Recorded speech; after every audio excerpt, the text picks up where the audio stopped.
Right. Yeah. Welcome back to the Dr. Quack podcast. That's right, folks. Here we are. Finally. Took me a little bit of time, but I'm finally getting back online here. Got a lot of great stuff to cover here. Let me just tell you, folks. Yesterday was a big, huge day in the NFL. Yesterday was the release of the regular season schedule. I'm telling you, this is awesome. I love when they release it so we can find out who we're playing and what games I need to circle to make sure that I'm watching, because these are some great ones here. But right now I'm going to review the Patriots schedule. I'm going to give you my predictions on this, and I'm going to give you my take. Because right now, you look at the Patriots. Rob Gronkowski retired. To some people, that may be, not a big deal, but it is kind of a big deal. You're talking about one of probably the best tight ends ever to play the game has retired and is no longer playing for the Pats. But will he stay retired? That's going to be the question. My personal opinion, I almost expect him by week 9 or 10 to come back for a few games. Like, he's just taking a half season off. It will not shock me. The Patriots, they lost a lot of great players. The draft, I think, is going to be key. They have the 32nd pick in the draft. Do I suggest they get a tight end with that? No. I think they can get one to second, third, possibly fourth rounds here. But the bigger thing I think they need to do is either A, they need to trade out of that pick, either by moving up or moving down. If they're going to move up, that means they're probably getting a quarterback. If they're moving down, that probably means they're just gaining more picks. They're going to end up I think they're moving down. The 32nd pick is almost like just the first pick in the second round. It really is. It might as well be, because that's what a lot of teams do. They go up and they go for that 32nd pick, and then the Patriots get like the 6th or 7th in the second round. So it doesn't shock me they accumulate more picks. But you've already got 12. And 6 of them are in the first 3 rounds. So, yeah, they're going to do some damage. But here we go. Let's walk down the list here. Week 1, right? Not the Thursday night game like normally when every Super Bowl champion does. They played a Thursday night game against another team in a great matchup. No, they said, we're going to move you to Sunday Night Football. So it'll be the Pats taking on Pittsburgh in New England. Should be an incredible game. It's going to be tough. Yes, I know the Steelers have lost Antonio Brown and Le'Veon Bell, but I do think that New England, could have their hands full. They're not going to be just an easy team that lays down. History has told us that the Pats have owned the Steelers quite often. I do think that will be the case here. I'll say, probably a 21-14 game. I think it'll be like that. It'll be a little bit defensive because, Pittsburgh is looking pretty good. They've lost some key players, but I still think they're, probably among the top in the AFC North. That's along with the Browns. Browns are, stacked up. On paper, they look good. We'll see how they look later on down the line.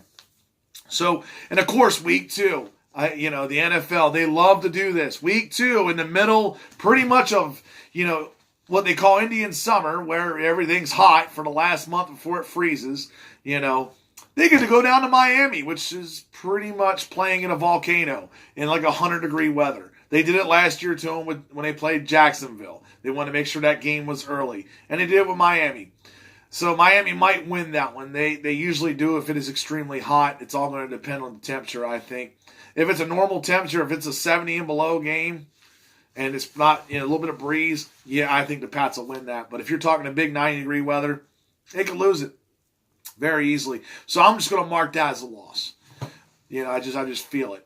Then they go have home. They have the New York Jets. I think they'll win that, even though they've got Le'Veon Bell and such. I do think the Jets, I still don't feel like they're, right there with them, with the Patriots. They're going to contend, and they might get a wild card spot, but I don't see them beating them at home, especially. So we'll take that as a win. And then you got at Buffalo. At Buffalo here. Oh, my God. Yeah, Buffalo's a train wreck. I'm sorry. They're just, I don't, they need to improve. Hopefully they have a great draft. secretly, somewhat, I like to cheer for Buffalo just because I always feel bad for them, kind of like the Browns, the underdog. But yeah, I think the Pats win that. Then you got at Washington. They still really don't have a great quarterback. That's where I feel it's going to be a lackluster game. Even though they're in Washington, Pats will win that one. And then they go Thursday night. They go against the New York Giants, and that's always a dicey game. You just never know how Eli's going to play. Eli may come, like the young Eli used to do. Might actually throw it down the field and might win against the Patriots, but I'm going to take the Pats. I just really feel this. At the Jets on number 7 on Monday Night Football. So you got a whole week and a half to game plan. Belichick's really good at those games. I think, he's going to do well. So I'm going to take that. Right now, I pretty much have them at 6-1. I have them 1 loss at Miami right now.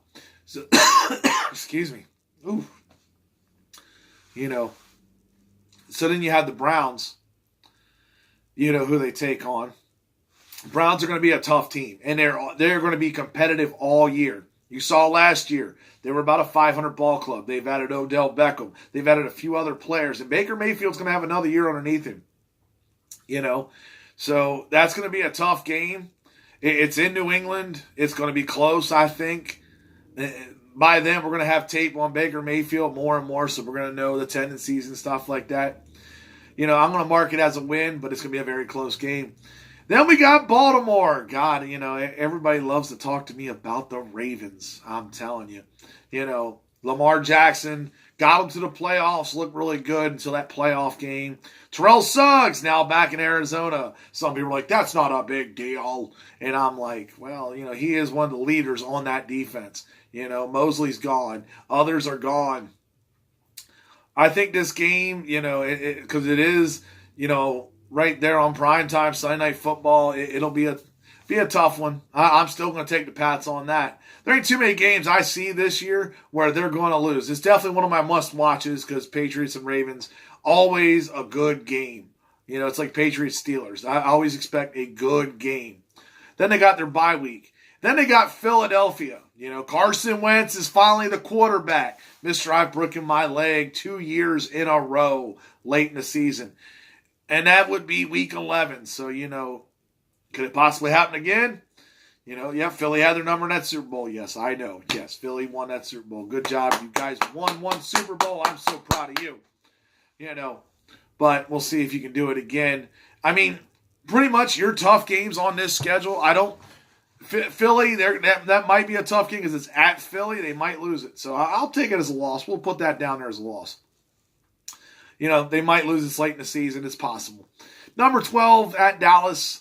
Yeah, I think they beat Dallas. I just, they've always had Dallas's number.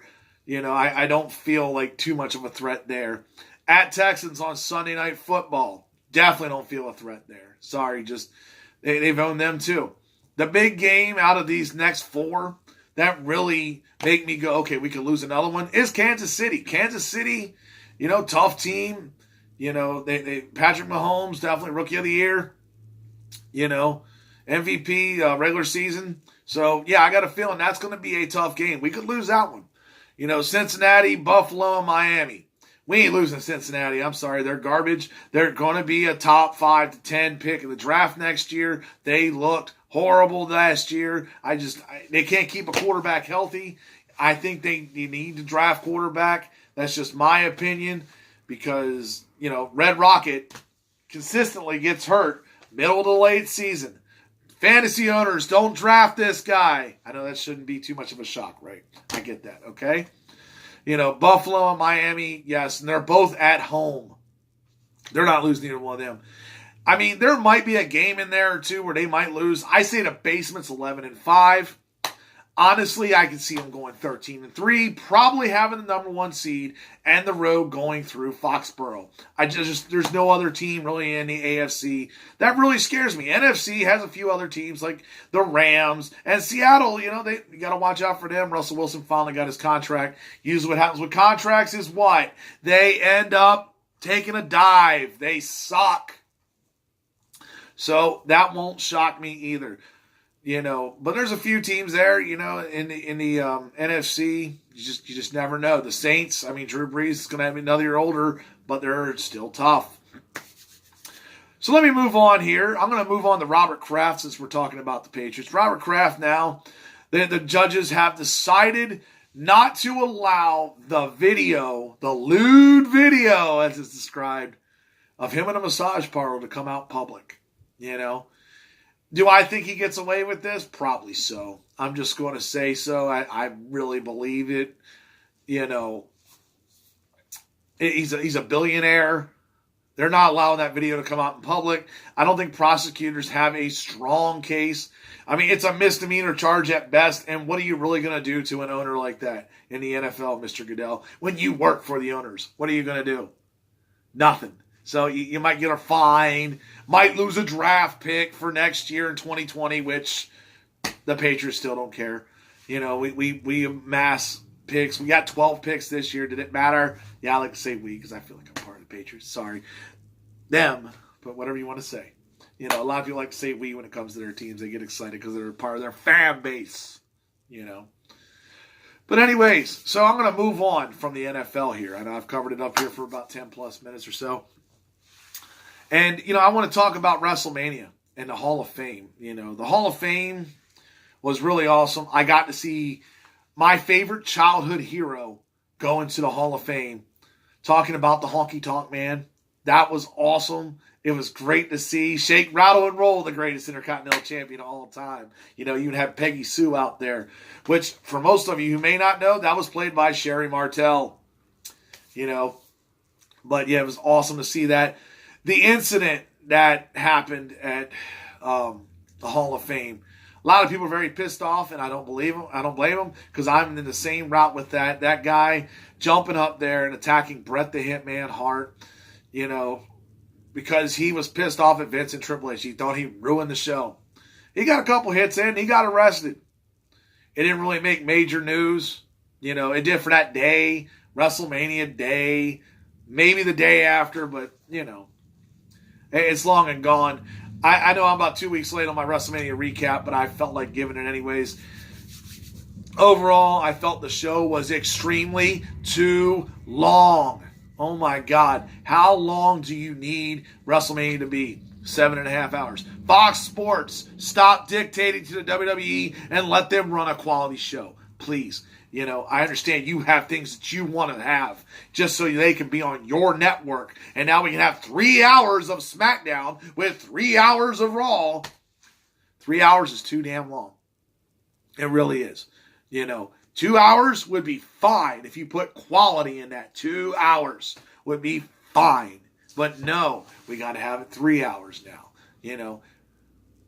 Most people's attention span barely lasts an hour. Most people nowadays, including yours truly, watches the next day on Hulu. Fast forwards past the crap that they don't want to see, and boom.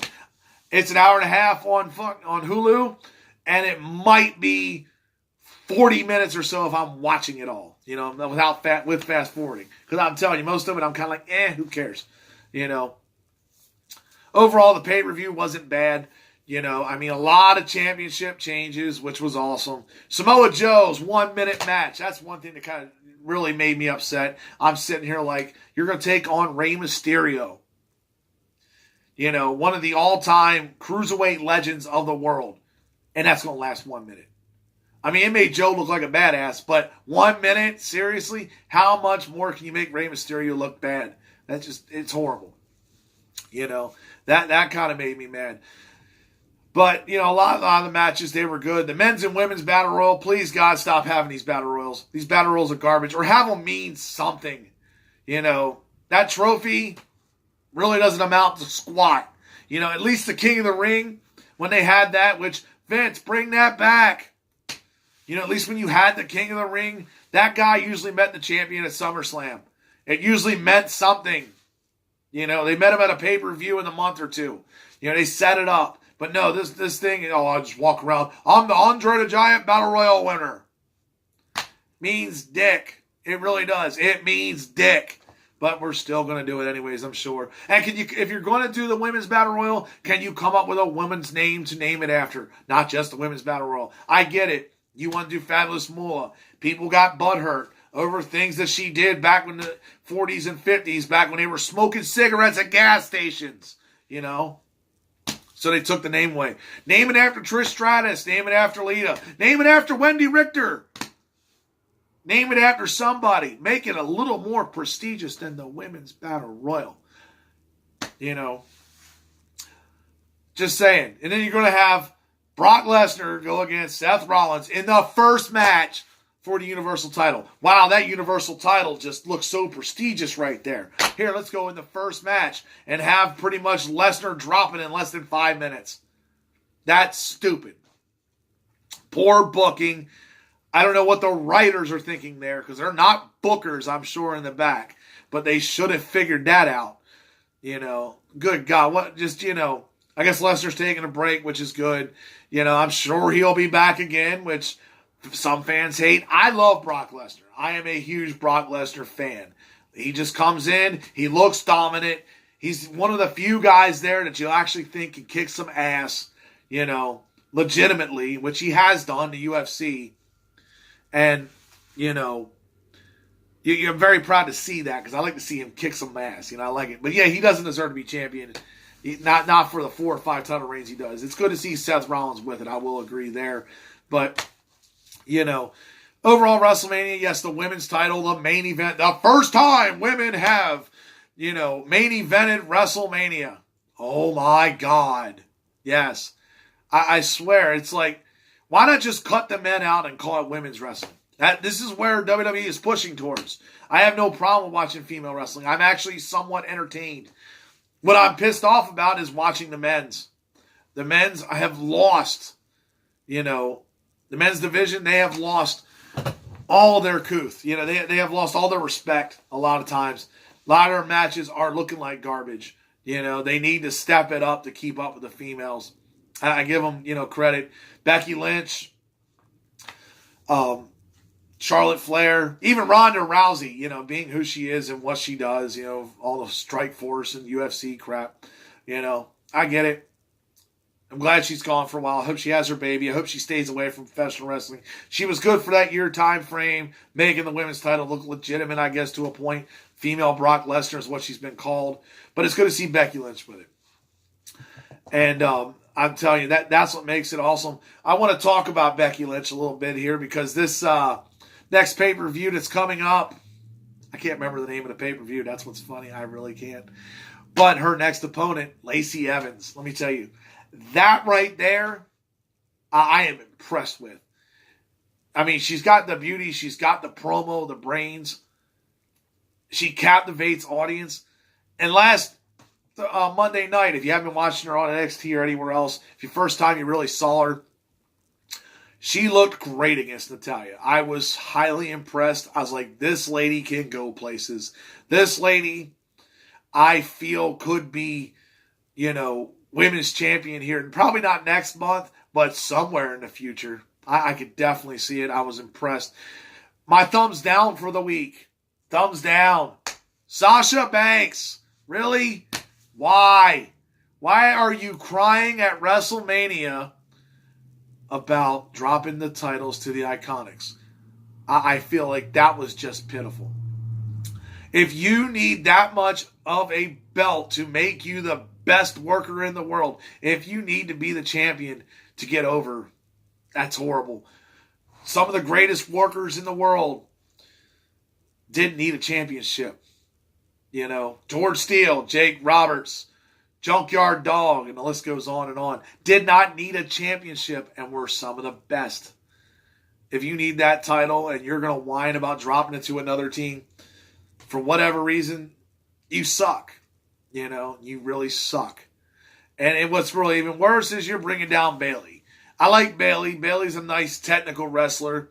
I almost wish they would turn her heel. I've heard that often, and I agree with it.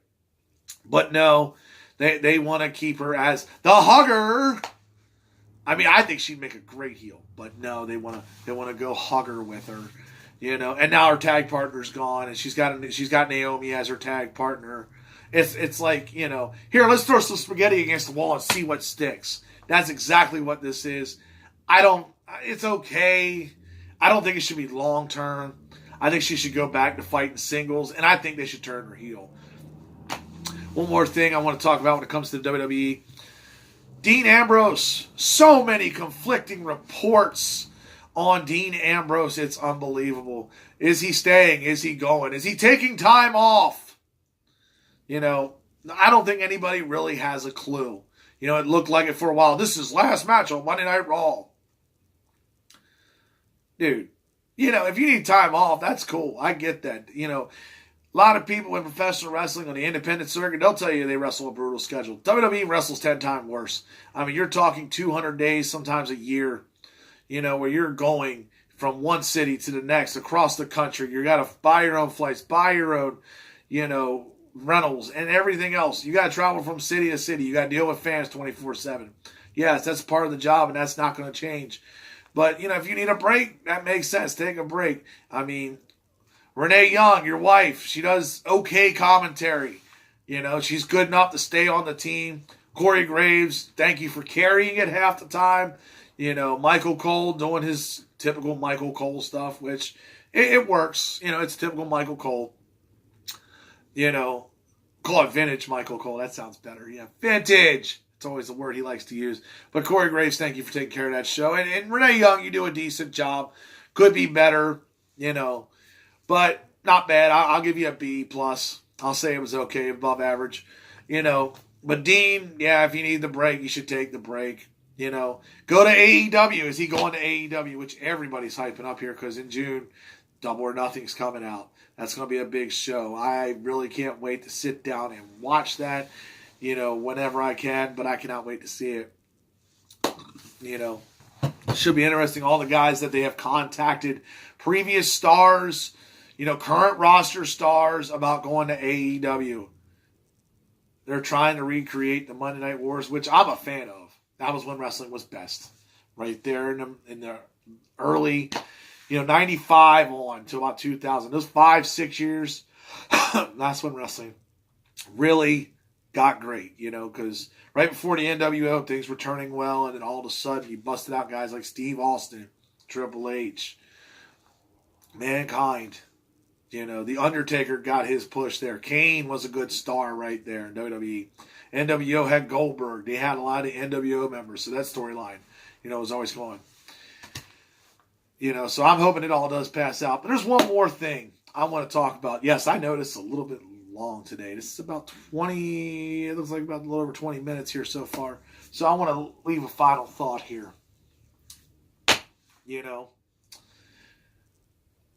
I'm telling you. Now I'm going to sound like Peter Griffin. You know what grinds my gears? Walmart. And it's not just Walmart, but Walmart's my one culprit here so far. Why is it when I go shopping, it's 10 in the morning. Everybody's there. I guess everybody has off on Thursdays, maybe. I don't know. A lot of people in Walmart, jam-packed. You go to the self-checkout register. There's 4 of them there. Every one of them's filled, and there's like about a line of 5 or 6 people. I look to the left at the cashiers. There's 1 cashier left. One. I mean, that's not good for business. People complain about it all the time, how technology has really taken over the world. People, like even at McDonald's, you go up there and you touch a button, instead of going to the cashier and saying, ma'am, I'd like a number 3 or whatever you're ordering. You touch a button that probably right before was somebody there digging in their ass, because it itches, your butt itches, you got to scratch, and then they touch the button, and there's poop on there. Or there's some kid's snot on there. And then you touch it, and then you get the disease. Because they don't clean those on the regular. They're not cleaning those every 5 minutes, no. They're probably not even cleaning those once a day, I bet. you know. But, it's like people got to touch buttons. Everybody's afraid to talk to people. Communication, being personable. It's a lost art in this world. Customer service is one of the worst things I've ever seen. In the last decade, it's gotten worse and worse. You see employees all the time almost hiding from customers, because they don't want to help them. I get it. You're getting paid.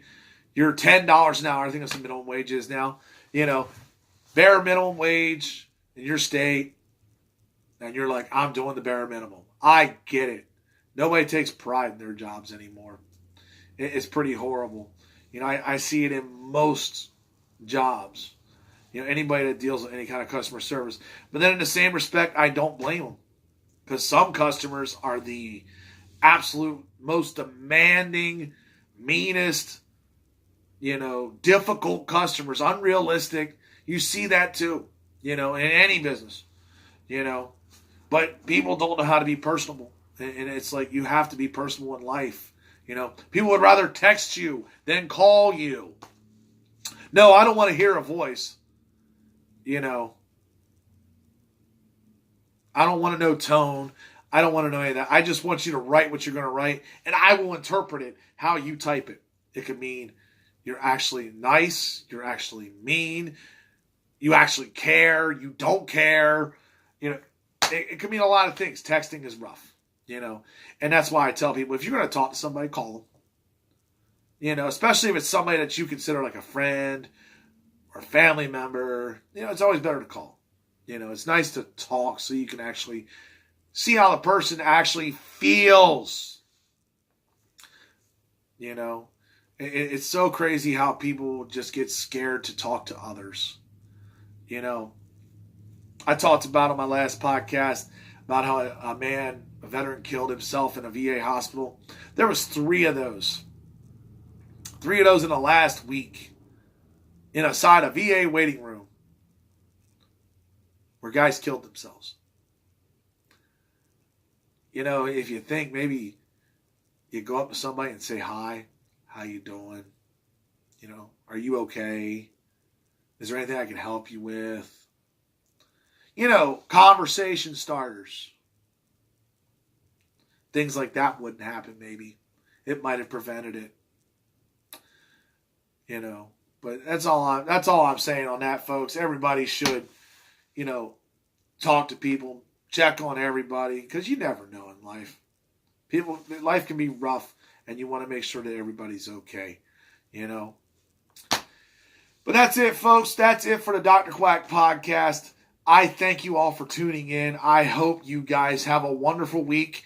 Next Thursday, I'm sure I'll be talking about something here because, I like to put on my shows roughly Thursday. So stick around. Stay tuned. If you can, like and share this. I would totally appreciate it.